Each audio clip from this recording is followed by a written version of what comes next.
Power restoration efforts are still underway as crews continue working to bring electricity back to homes across the area. And joining us now is the CEO of 4 County Electric, Brian Clark, to give us an update. How are you doing, Brian? Doing great. It turned out to be a beautiful day. How are y'all doing now? We are doing great over here. So tell us, how are things going for you all, what you started out with, and how many folks are still without power this afternoon, sir?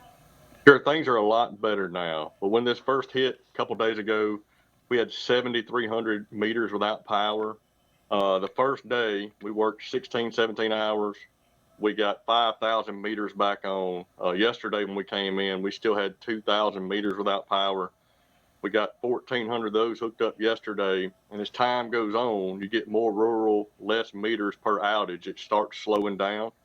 This morning, we started off with 600 meters, and now we're down to 380 meters. So we're starting to see the finish line in sight. Well, you know what? That is such great news, particularly for 4 County Electric Power Association. Just thinking about just 300 less homes right now without power. What are some of the challenges that you face in just getting the last amount of people online, so to speak?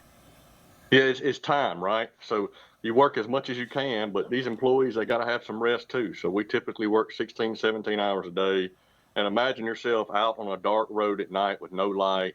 And as y'all know, especially on the western part of our system, Ackerman Reform area, these trees are weighted down with ice and they're breaking, right? So you got to have your head on a swivel, trying to watch for breaking limbs and trees. That was very dangerous. So we tried to watch out, pull out of that, and do a lot of that in the daytime where we could have more people watching those trees so they don't fall on us. Now, you did have a tree to actually fall on one of your bucket trucks, as we're showing some of the images here. How are the linemen doing? The truck and the lineman, they're both safe. Everything's fine. The picture looks worse than it really is, but it's just an indication of what can happen when you're out in the field. Uh, Prayers are appreciated. We have great staff. They're doing an excellent job. All the employees are out working. So thank you for your prayers, but they are safe. All right, then. Well, thank you so much, Brian Clark, for joining us this afternoon.